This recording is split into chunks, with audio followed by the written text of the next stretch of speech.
Students, class 10th के video में हम लोगों ने लास्ट टर्म के चैप्टर जो केमिकल रिएक्शन केमिकल इक्वेशन पढ़ा था उसका फर्स्ट पार्ट हम लोगों ने पढ़ा था। हमने छोड़ा था टाइप ऑफ केमिकल रिएक्शन पर। तो आज हम बात करते हैं उनको डिस्कस करते हैं टाइप ऑफ केमिकल रिएक्शन को डिस्कस करते हैं कि कितनी टाइप की हमारी केमिकल रिएक्शंस होती हैं, उनको हम लोग डिस्कस करते हैं। तो बात करते हैं हम लोग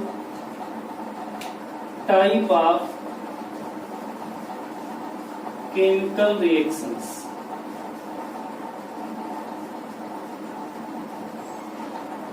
टाइप ऑफ केमिकल रिएक्शंस पहली हमारी होती है एडिशन रिएक्शन, या इन्हीं को कहते हैं कॉम्बिनेशन रिएक्शंस। एडिशन रिएक्शन और कॉम्बिनेशन रिएक्शंस। सेकेंड हमारी होती है डीकम्पोजिशन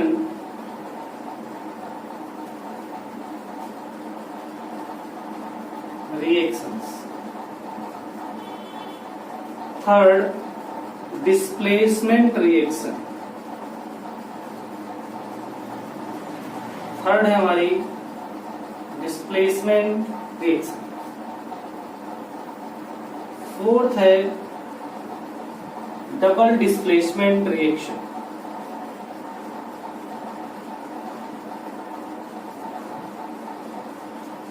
एंड फिफ्थ है हमारी रिडॉक्स रिएक्शंस। ये 5 टाइप की हमारी केमिकल रिएक्शंस होती हैं। एडिशन और combination, decomposition, displacement, double displacement and redox reactions. These are the basic type of chemical reactions। तो हम इनकी बात कर रहे थे। अब हम इसी के आगे चलते हैं। अभी हर एक केमिकल रिएक्शन का हम लोग एक्सप्लेनेशन पढ़ते हैं कि कौन सी रिएक्शन किस टाइप की होती है, क्या होती है, उनके बारे में बात करते हैं। Okay,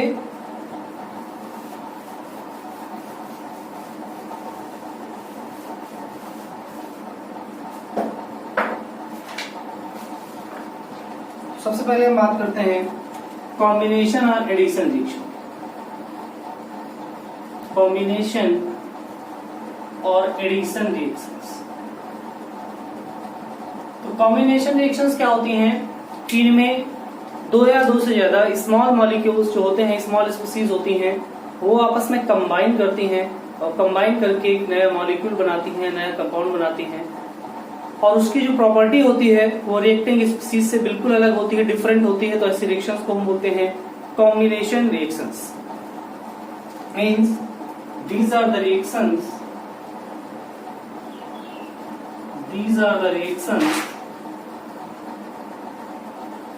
in which two or more simple chemical species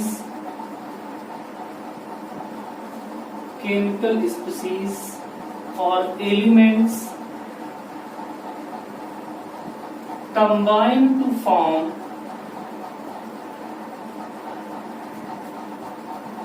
comparatively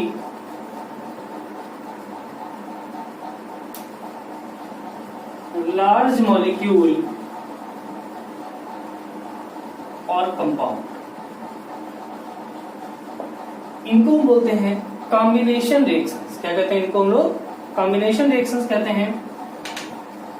example है इसका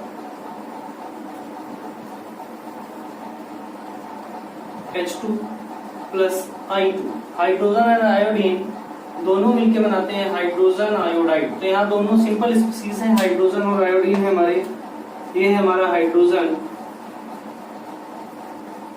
और ये है हमारा आयोडीन, और दोनों मिलकर बनाते हैं हाइड्रोजन आयोडाइड। दोनों मिलकर बना देते हैं हाइड्रोजन आयोडाइड। तो हमारी एक कॉम्बिनेशन रिएक्शन है, दोनों आपस में कंबाइन कर गए। सिमिलरली इसी तरह से हमारी N2 plus 3H2 give 2NH3। तो नाइट्रोजन और हाइड्रोजन यहाँ पर कंबाइन करके अमोनिया का फॉर्मेशन करते हैं, तो ये हमारी कैसी रिएक्शन है? कॉम्बिनेशन रिएक्शन है, क्योंकि दोनों आपस में कंबाइन कर गए। कंबाइन करके एक नया मॉलिक्यूल हमारा अमोनिया का फॉर्मेशन होता है और एक तरीके से कॉम्बिनेशन वाली रिएक्शन है। तो हमारी ये है नाइट्रोजन, हाइड्रोजन और मिलके बनाते हैं ammonia. This is the type of combination reaction. Clear?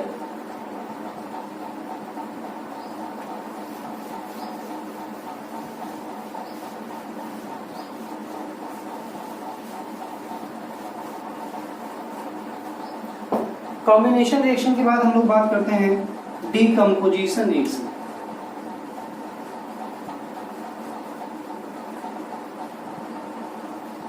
Decomposition reaction, decompose मतलब ब्रेक कर जाना।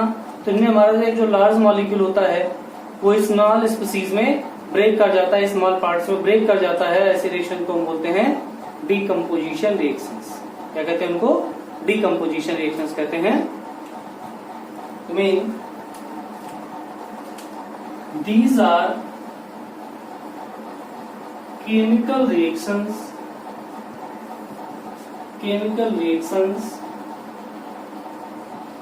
in which a large chemical species or molecule breaks down into two or more simple species। वो दो या दो से ज्यादा सिंपल स्पीसीज में ब्रेक कर जाता है, इनको बोलते हैं डिकम्पोजिशन रिएक्शन। सिंपल एक एग्जांपल देखते हैं, जैसे हमारा पोटेशियम क्लोरेट KClO3, इसको हम लोग हीट करते हैं तो ब्रेक कर जाता है पोटेशियम क्लोराइड प्लस ऑक्सीजन में। तो 2KClO3 लेते हैं, 2KCl मिलते हैं और इधर 3 मॉलिक्यूल ऑफ ऑक्सीजन हमें मिल जाते हैं। तो ये हमारा होता है पोटेशियम क्लोरेट,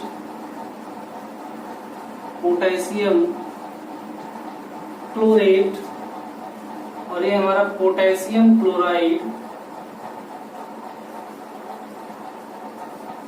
और ये है ऑक्सीजन। तो इस तरह से हमारा जो पोटेशियम क्लोरेट है ये हीट करने पर ब्रेक कर जाता है, किसमें? पोटेशियम क्लोराइड और ऑक्सीजन में ब्रेक कर जाता है। तो ये हमारा क्या है? डिकम्पोजिशन रिएक्शन है और हीट के थ्रू ब्रेक हुआ है, तो इसको हम लोग कहते हैं थर्मल डिकम्पोजिशन। क्या कहते हैं इसको हम लोग? थर्मल डिकम्पोजिशन का एक एग्जांपल है, this is called thermal decomposition. ठीक है, अब हम लोग बात करते हैं कितने टाइप के डिकम्पोजिशन हमारे रिएक्शंस होते हैं। तो डिकम्पोजिशन रिएक्शंस में हमारा thermal decomposition, photolytic,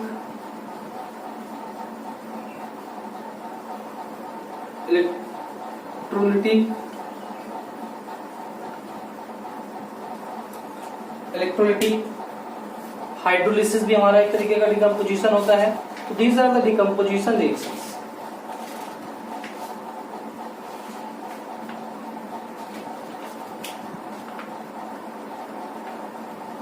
thermal decomposition, जब डिकम्पोजिशन हमारा लाइट के थ्रू होता है, डिकम्पोजिशन हमारा हीट के थ्रू होता है, उसको हम बोलते हैं थर्मल डिकम्पोजिशन। और जो हमारा फोटोलिटिक है, फोटोलिटिक दैट मीन लाइट के थ्रू जब डिकम्पोजिशन होता है तो उसको हम लोग कहते हैं फोटोलिटिक डिकम्पोजिशन होता है। और जब इलेक्ट्रिसिटी के थ्रू होता है तो उसको हम कहते हैं इलेक्ट्रोलिटिक डिकम्पोजिशन। तो हम थर्मल डिकम्पोजिशन का एग्जांपल हमने पढ़ा पोटेशियम क्लोरेट। फोटोलिटिक डिकम्पोजिशन, जैसे कि हमारा सिल्वर ब्रोमाइड होता है, अब इस सिल्वर ब्रोमाइड को क्या किया जाए? सनलाइट की प्रेजेंस में ले आते हैं, लाइट की प्रेजेंस में ले जाते हैं, तो ये ब्रेक कर जाता है Ag प्लस Br2, और ये हमारा फोटोलिटिक डिकम्पोजिशन है। फोटोलिटिक डिकम्पोजिशन के थ्रू ही पॉसिबल है कि जो हम लोग एक्सरे कराते हैं, प्रोडिजिटल एक्सरे होता है, कई जगह पर, लेकिन फिर भी मैनुअली जो होता है तो उसमें क्या होता है, जो फोटोग्राफिक प्लेट होती है उसको लाइट के थ्रू ही उस पर इम्प्रिंट आ जाते हैं और हमें दिखाई देने लगता है, क्योंकि वहां पर भी जो केमिकल यूज करते हैं, हाइपो सोल्यूशन यूज करते हैं, उसका फोटोलिटिक डिकम्पोजिशन होता है और उसकी एक फिल्म पतली सी बन जाती है, उसके ऊपर वही हमें दिखाई देने लगती है इमेज के फॉर्म में। फोटोज जो डेवलप की जाती थी, निगेटिव डेवलप की जाती थी, वो भी हमारी फोटोलिटिक डिकम्पोजिशन के थ्रू ही पॉसिबल थी। इलेक्ट्रोलाइटिक डिकम्पोजिशन, अब जैसे कि वाटर होता है हमारा, इस वाटर में H2O है, अगर इस वाटर में हम इलेक्ट्रिसिटी पास कराते हैं, करंट पास कराते हैं, तो ये हमारा ब्रेक कर जाता है H2+O2 में। इसमें ब्रेक कर जाता है H2+O2 में। तो ये भी हमारा एक इलेक्ट्रोलाइटिक डिकम्पोजिशन है। डिफरेंट मीन्स के थ्रू जब कोई कंपाउंड ब्रेक करता है तो जिस पर्टिकुलर मीन के थ्रू ब्रेक करता है उसी टाइप का हमारा डिकम्पोजिशन प्रोसेस हो जाता है। This is the decomposition reaction. तो डिकम्पोजिशन के बाद हम बात करते हैं डिस्प्लेसमेंट रिएक्शंस की बात करते हैं। तो डिस्प्लेसमेंट रिएक्शंस हमारी क्या होती हैं, पहले उनको देखते हैं। डिस्प्लेसमेंट रिएक्शंस, तो डिस्प्लेसमेंट रिएक्शंस क्या होती हैं हम ये जानते हैं। एक्चुअली डिस्प्लेसमेंट रिएक्शंस पढ़ने से पहले, डिस्प्लेसमेंट एक्चुअली क्या है, कोई एक स्पीसीज है उसकी जगह पर दूसरा आ जाए। सपोज दैट ये दो थे, यहाँ पर दोनों आपस में जुड़े थे और ये तीसरा था। अब वो क्या कि ये स्पीसीज यहाँ से बाहर हो जाए और ये इसकी जगह पर यहाँ पर प्लेस हो जाए, डिस्प्लेस कर जाए, ये इसकी जगह पर आ जाए। तो ये है हमारा डिस्प्लेसमेंट रिएक्शन और ये यहाँ से बाहर चला जाए। मींस एक की जगह पर कोई दूसरा आ जाता है, इसी को बोलते हैं डिस्प्लेसमेंट रिएक्शन। डिस्प्लेस हो जाना है डिस्प्लेसमेंट। तो डिस्प्लेसमेंट रिएक्शंस में means these are the reactions in which a species replaced by another species. को एक स्पीसीज होती है वो दूसरी स्पीसीज के थ्रू रिप्लेस हो जाती है, रिमूव हो जाती है, उन्हीं को बोलते हैं हम डिस्प्लेसमेंट रिएक्शंस। तो डिस्प्लेसमेंट रिएक्शंस पढ़ने के पहले मेन चीज जरूरी है कि जो हमारी डिस्प्लेसमेंट रिएक्शन है ये बेसिकली जो हमारी होती है मेटेलिक सॉल्ट्स में थ्रू होती है, मेटेलिक सॉल्ट्स के थ्रू होती है। और जो हमारे मेटेलिक सॉल्ट्स हैं मींस मेटल्स हैं, उनकी जो रिएक्टिविटी है उसके अकॉर्डिंग ही हमारी डिस्प्लेसमेंट रिएक्शंस डिपेंड करती हैं। तो सबसे पहले हम जान लेते हैं कि रिएक्टिविटी सीरीज क्या होती है। एक्चुअली क्या हुआ, मेटल्स को उनकी रिएक्टिविटी के अकॉर्डिंग अरेंज किया गया, highly reactive to less reactive की तरफ अरेंज किया गया, या हम कह सकते हैं उनकी रिडक्शन टेंडेंसी से ऑक्सीडाइजिंग टेंडेंसी की तरफ उनको अरेंज किया गया। तो इससे हमें एक सीरीज मिल जाती है, टेबल मिल जाती है और उसी को हम बोलते हैं रिएक्टिविटी सीरीज। तो देखते हैं रिएक्टिविटी सीरीज है क्या। Potassium, calcium, magnesium, aluminium,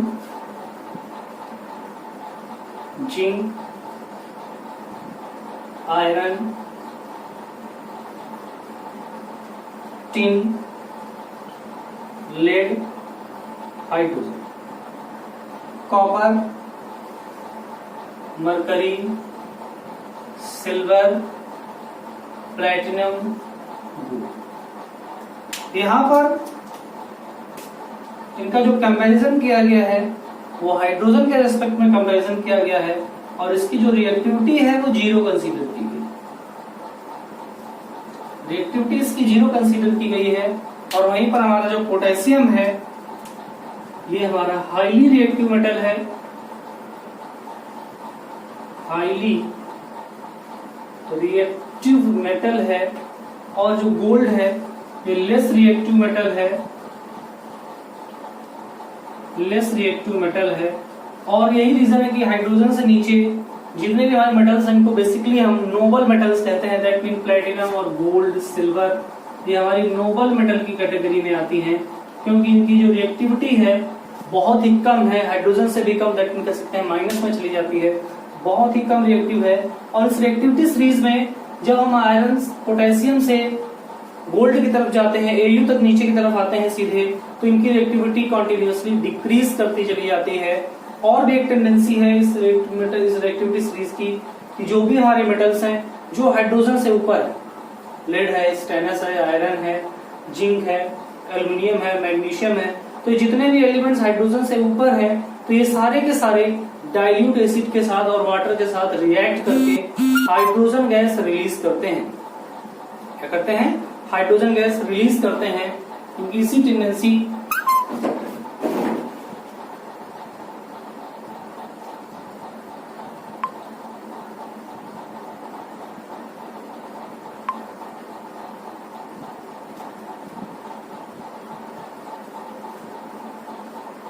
hydrogen gas release करते हैं, जितने भी एलिमेंट्स हमारे हाइड्रोजन से ऊपर है। और हाइड्रोजन से नीचे जो हमारे हैं कॉपर है, मरकरी है, सिल्वर है, प्लेटिनम है, गोल्ड है, ये डाइल्यूट एसिड से रिएक्ट नहीं करते हैं और ना ही उनसे रिएक्ट करके हाइड्रोजन गैस रिलीज करते हैं। मींस वाटर के साथ भी रिएक्ट करके हाइड्रोजन गैस रिलीज नहीं करते हैं। इसी वजह से इनको हम लोग नोबल मेटल्स भी कहते हैं, ताकि इनकी रिएक्टिविटी जो है इनकी एक्चुअली बहुत कम है, इस वजह से इनको नोबल मेटल की कैटेगरी में लाया गया है। दूसरी चीज, अब जो हाईली रिएक्टिव मेटल्स हैं वो अपने से लेस रिएक्टिव मेटल को उनके साल्ट सॉल्यूशन से डिस्प्लेस कर देते हैं। जैसे कि अब हम बात करें आयरन और टिन की, तो आयरन और टिन में से रिएक्टिविटी आयरन की ज्यादा है, तो आयरन क्या करेगा, टिन को उसके साल्ट सॉल्यूशन से अलग कर लेगा। दैट मीन अगर हम स्टेनलेस क्लोराइड का सॉल्यूशन लेते हैं और वहां पर आयरन मेटल का यूज करते हैं, तो आयरन मेटल क्या करेगी, स्टेनलेस क्लोराइड के सॉल्यूशन से स्टेनस को अलग कर देगी और क्लोरीन को, और खुद उसके साथ रिएक्ट कर जाएगी, फेरिक क्लोराइड बना लेगा। या फिर हम मान लो फेरस सल्फेट का सॉल्यूशन है, इस तरह से ले लेते हैं कि फेरस सल्फेट है हमारा FeSO4 है, इसका सॉल्यूशन है, उसमें जिंक मेटल, तो देखो जिंक मेटल की जो रिएक्टिविटी है वो आयरन से ज्यादा है, आयरन के ऊपर है जिंक, तो जिंक की रिएक्टिविटी ज्यादा है, तो जिंक क्या करेगा, यहाँ से आयरन को डिस्प्लेस कर देगा, खुद अपना आयरन की जगह पर आ जाएगा इस तरह से, और आयरन जो होगा वो फ्री स्टेट में चला जाएगा, अलग हो जाएगा। तो इसी को हम बोलते हैं डिस्प्लेसमेंट रिएक्शन। तो यहाँ बना लेगा ये जिंक सल्फेट और प्लस आयरन हमारा जो है ये फ्री स्टेट में आ जाता है, अलग हो जाता है, इसी को हम बोलते हैं डिस्प्लेसमेंट रिएक्शन। तो दैट मीन जो हमारे डिस्प्लेसमेंट रिएक्शंस हैं वो डिपेंड करती है रिएक्टिविटी सीरीज पर। तो रिएक्टिविटी सीरीज आपको समझ में आ गई होगी, नोट कर लीजिएगा। और अब बात कर लेते हैं इनकी कुछ प्रॉपर्टीज की और कुछ एग्जांपल्स की। आगे चलते हैं हम लोग।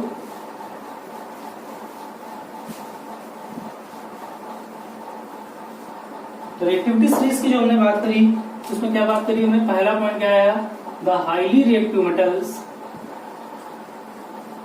Highly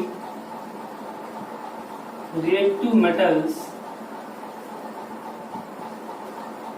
are able to displace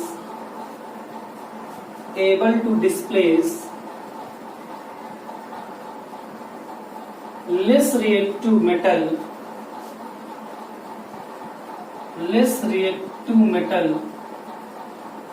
from its salt solution। इससे रिलेटेड क्वेश्चन कई बार बोर्ड में पूछा गया है 10th में कि why an iron layer disappear when placed in copper sulphate solution. तो दैट मीन कॉपर सल्फेट का सॉल्यूशन होगा हमारा CuSO4 और आयरन नेल हमारी मींस Fe होगा। तो Fe की रिएक्टिविटी हमारी जो है वो रिएक्टिविटी सीरीज में कॉपर से कहीं ज्यादा है, तो आयरन क्या करेगा बेटा, इस कॉपर की जगह ले लेगा। तो दैट मीन आयरन खुद एक कंपाउंड बना लेगा, जब कंपाउंड बना लेगा तो यहाँ से अलग हो जाएगा और फाइनली जो हमारा बनेगा वो बन जाएगा प्रोडक्ट FeSO4 प्लस Cu। तो इस तरह से आयरन ने इसके साथ देखो रिएक्ट कर गया और कंपाउंड बना लिया, तो जितना आयरन लिया गया था वो क्या हो गया, डिसअपीयर हो गया, रिएक्ट कर गया। This is the reason that iron nails disappear when placed in copper sulphate solution, क्योंकि दोनों के बीच में डिस्प्लेसमेंट रिएक्शन हो जाती है, इस वजह से वो डिसअपीयर हो जाता है। ठीक है, दूसरी बेटा प्रॉपर्टी हम लोगों ने जो पढ़ी, तो जो हमारी हाईली रिएक्टिव मेटल्स हैं that are placed above hydrogen can displace hydrogen gas from dilute acids and water. Means the elements, the metals that are placed above hydrogen are able to release hydrogen gas from dilute acids and water। जैसे हम बात करते हैं zinc metal की reaction हम लोग dilute H2SO4 से कराते हैं, सल्फ्यूरिक एसिड से कराते हैं, तो ये बना देता है ZnSO4 zinc sulphate plus hydrogen. इसका भी रीजन वही कि हाइड्रोजन की पोजीशन इन मेटल्स से नीचे है, तो जितने भी ऊपर वाले मेटल्स हैं वो नीचे वाले को उसके सॉल्यूशन साल्ट सॉल्यूशन से डिस्प्लेस कर देंगे, तो यहाँ जिंक ने इसको डिस्प्लेस कर दिया। सिमिलरली अगर हम यहीं पर सोडियम ले लेते हैं और वो वाटर से रिएक्ट करता है तो ये कन्वर्ट हो जाता है NaOH में, प्लस हाइड्रोजन गैस रिलीज कर देता है, प्लस हाइड्रोजन गैस रिलीज कर देता है। तो ये भी है कि जो हमारे हाईली रिएक्टिव मेटल्स हैं वो वाटर से रिलीज करके हाइड्रोजन गैस, वाटर से रिएक्ट करके हाइड्रोजन गैस रिलीज करती हैं और डायल्यूट एसिड से रिएक्ट करके हाइड्रोजन गैस रिलीज करती हैं। तो ये थी हमारी रिएक्टिविटी सीरीज और इसी के अकॉर्डिंग हमारी डिस्प्लेसमेंट रिएक्शंस प्रोसीड करती हैं, होती हैं। तो डिस्प्लेसमेंट के बाद हम बात करते हैं double displacement reactions.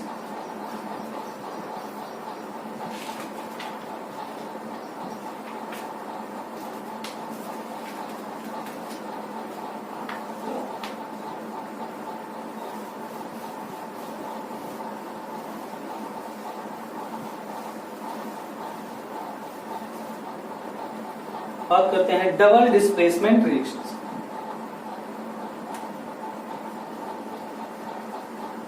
Double displacement reaction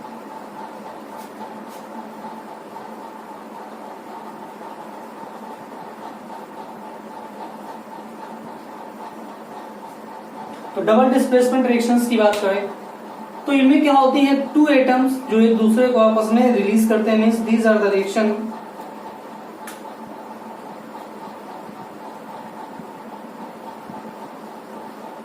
these are the chemical reactions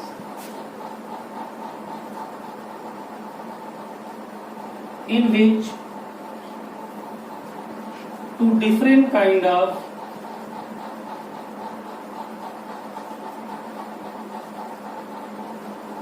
atoms or group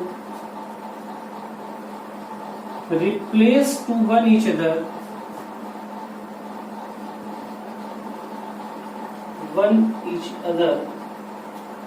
and form respective salts। और बेसिकली यहाँ पर सॉल्ट ही बनते हैं उनके सॉल्ट, जैसे कि डिस्प्लेसमेंट रिएक्शन होती है suppose that silver nitrate and sodium chloride के साथ, silver nitrate and sodium chloride इनके एक पर सोल्यूशन लेते हैं हम लोग, इस वाटर के साथ सोल्यूशन लेते हैं।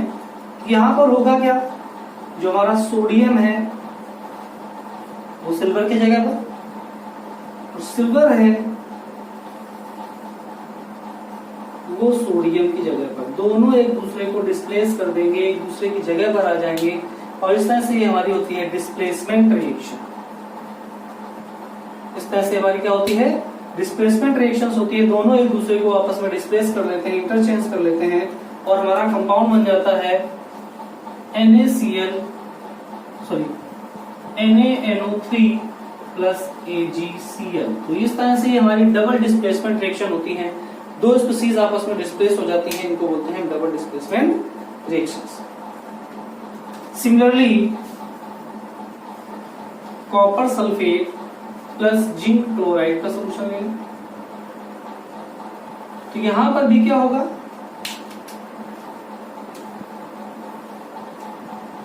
जिंक हमारा इधर और कॉपर हमारा इसके जस्ट, दोनों एक दूसरे को क्या करेंगे, डिस्प्लेस कर देंगे और फाइनली हमारा बन जाएगा CuCl2 प्लस ZnSO4। तो ये हमारी कैसी है, डबल डिस्प्लेसमेंट रिएक्शंस होती हैं, दोनों स्पीसीज एक दूसरे को डिस्प्लेस कर रही होती हैं, उनको बोलते हैं double displacement reactions. Basically salts के बीच में होती हैं, इनको कहते हैं डबल डिस्प्लेसमेंट रिएक्शंस। अब हम बात करते हैं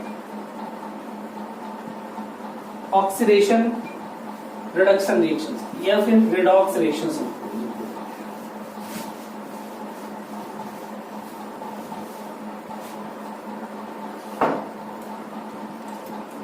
redox reactions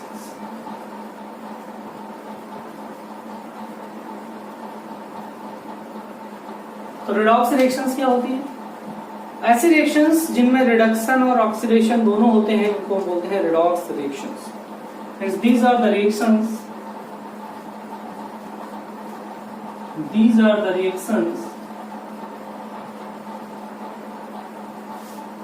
in which oxidation and reduction takes place, जिनमें ऑक्सीडेशन और रिडक्शन दोनों होते हैं, उनको हम बोलते हैं रेडॉक्स रिएक्शंस। अब ऑक्सीडेशन एक्चुअली क्या होता है? सिंपली अगर बात करें तो किसी भी एलिमेंट के साथ ऑक्सीजन का जो जुड़ना है उसी को बोलते हैं oxidation. Means the addition of oxygen और removal of hydrogen from an species known as oxidation. इसको क्या बोलते हैं? ऑक्सीडेशन। जैसे सोडियम है, ऑक्सीजन से रिएक्ट करके चेंज हो जाता है Na2O, इसमें चेंज होता है ये Na2O में, तो यहाँ पर सोडियम का हमारा ऑक्सीडेशन हो जाता है, यहाँ पर ऑक्सीडेशन हो जाता है। या फिर सिमिलरली जैसे कि हमारा NaH है, सोडियम हाइड्राइड है, ये रिएक्ट करके ब्रेक कर जाए Na+H2 में, तो इससे हाइड्रोजन का रिमूवल हो गया, तो भी ये क्या हो गया? हमारा ऑक्सीडेशन हो गया। तो भी क्या हो गया? हमारा ऑक्सीडेशन हो गया। अब अगर बात करते हैं हम लोग रिडक्शन की,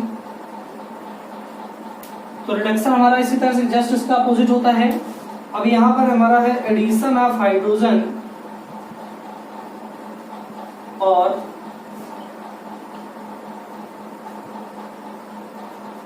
रिमूवल ऑफ ऑक्सीजन। किसी भी एलिमेंट के साथ या स्पीशीज के साथ हाइड्रोजन जुड़ जाए या ऑक्सीजन रिमूव हो जाए, तो वो हमारा जो प्रोसेस है उसको हम बोलते हैं रिडक्शन। क्या कहते हैं उसको? हम लोग रिडक्शन कहते हैं। तो देखते हैं, जैसे कि Na+H2, तो ये बना देता है NaH, सोडियम हाइड्राइड। H2+I2, इसके बना देता है Hi, हाइड्रोजन आयोडाइड। तो आयोडीन के साथ हाइड्रोजन जुड़ गया, तो इसका क्या हो गया? रिडक्शन हो गया। क्या हो गया? इसका रिडक्शन हो गया। सिमिलरली अगर ऑक्सीजन रिमूवल की बात कर लेते हैं हम लोग, जैसे कि सल्फर ट्राई ऑक्साइड होती है, इसको हीट करें तो ब्रेक कर जाती है सल्फर डाइऑक्साइड प्लस O में, ऑक्सीजन में, तो इससे सल्फर ट्राई ऑक्साइड से ऑक्सीजन का रिमूवल हो गया, दैट मींस इसका भी क्या हो गया? रिडक्शन हो गया। This is oxidation and reduction. और अगर हम मॉडर्न कॉन्सेप्ट की बात करें तो ऑक्सीडेशन क्या है? जब कोई भी एलिमेंट इलेक्ट्रॉन रिलीज करता है, दैट मींस उसका पॉजिटिव चार्ज इंक्रीज करता है। तो किसी भी एलिमेंट का पॉजिटिव चार्ज इंक्रीज करना ऑक्सीडेशन है, और पॉजिटिव चार्ज डिक्रीज करना या निगेटिव चार्ज इंक्रीज करना रिडक्शन होता है। ठीक है, तो अकॉर्डिंग टू मॉडर्न कॉन्सेप्ट के अकॉर्डिंग हम बात करें,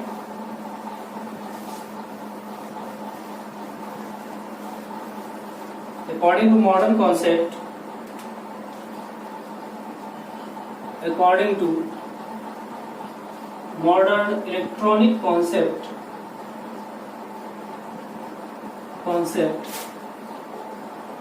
oxidation is the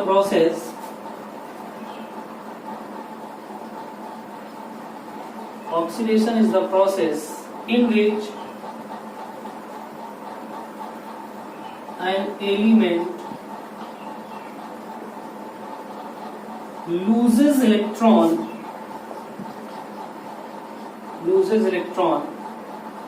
or positive charge increases and negative charge decrease करता है।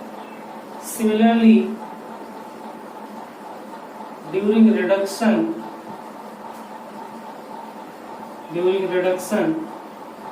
negative charge increase and positive charge decrease। Positive charge क्या कर जाता है? हमारा डिक्रीज कर जाता है। जैसे कि सोडियम है, सोडियम क्या करता है? Na+ में चेंज हो जाता है और इलेक्ट्रॉन रिलीज कर दिया, तो इसका हो गया ऑक्सीडेशन। क्लोरीन है, ये इलेक्ट्रॉन गेन कर लेता है, गेन करके Cl- बनाता है, तो इसका हो गया रिडक्शन। मतलब इसका नेगेटिव चार्ज बढ़ा, इसका पॉजिटिव चार्ज बढ़ा। तो पॉजिटिव चार्ज बढ़ा तो ऑक्सीडेशन, नेगेटिव चार्ज बढ़ा तो रिडक्शन। या फिर हमारा Ca++ था, इसने एक इलेक्ट्रॉन ले लिया तो इसने बनाया Ca+, तो ये हमारा है रिडक्शन, क्योंकि इसका पॉजिटिव चार्ज क्या हुआ, कम हुआ। ठीक है, पॉजिटिव चार्ज कम हुआ, दैट मीन रिडक्शन हो जाता है। या फिर हमारा जैसे O- है, अब ये चेंज हो जाए, O- में प्लस एक इलेक्ट्रॉन निकाल दे तो इसका निगेटिव चार्ज क्या हुआ, कम हुआ, तो ये हो गया ऑक्सीडेशन। मींस नेगेटिव चार्ज का कम होना और पॉजिटिव चार्ज का बढ़ना, ये दोनों ही हमारे ऑक्सीडेशन है। या फिर नेगेटिव चार्ज बढ़े या पॉजिटिव चार्ज कम हो तो ये हमारा ऑक्सीडेशन होता है। ठीक है, clear. Means oxidation is the process in which negative charge decreases and positive charge increases. जब पॉजिटिव चार्ज बढ़े या नेगेटिव चार्ज कम हो तो ये हमारा ऑक्सीडेशन होगा। रिडक्शन में क्या होगा, नेगेटिव चार्ज बढ़े या पॉजिटिव चार्ज कम हो जाए, वो हमारा होता है रिडक्शन। दैट मीन रिडक्शन में नेगेटिव इंक्रीज करेगा, पॉजिटिव घटेगा। ऑक्सीडेशन में पॉजिटिव बढ़ेगा, नेगेटिव घटेगा, तो हमारा होता है ऑक्सीडेशन। ठीक है, अब डेली लाइफ में हमारे ऑक्सीडेशन के एग्जांपल क्या हैं, जैसे फूड हमारे घर में रखा होता है, रख के खराब हो जाता है, बैड स्मेल करने लगता है। Rancidity, rancid food, rancid butter, butter रख के खराब हो जाती है। ठीक है, तो इसका एक एग्जांपल पूछा जाता है क्वेश्चन, भाई potato chips are packed inside the nitrogen flushed with the nitrogen. तो जो हमारे जो चिप्स वगैरह आते हैं, लेज, कुरकुरे, तो ये क्या होते हैं, नाइट्रोजन के अंदर पैक होते हैं, इसको ऑक्सीडेशन से प्रिवेंट करने के लिए, ताकि ऑक्सीडेशन ना हो इसका और वो खराब ना हो। इस वजह से उनको ऑक्सीजन के साथ फ्लश किया जाता है, पैक किया जाता है to prevent from the oxidation, और उनको फाइनली रेंसिडिटी से बचाते हैं। और इसी का है एग्जांपल कोरोजन। कोरोजन भी हमारा ऑक्सीडेशन का ही एक प्रोसेस है। ठीक है, तो कोरोजन एक मेटल्स के लिए हार्मफुल होता है, उसको हम नेक्स्ट वीडियो में पढ़ेंगे।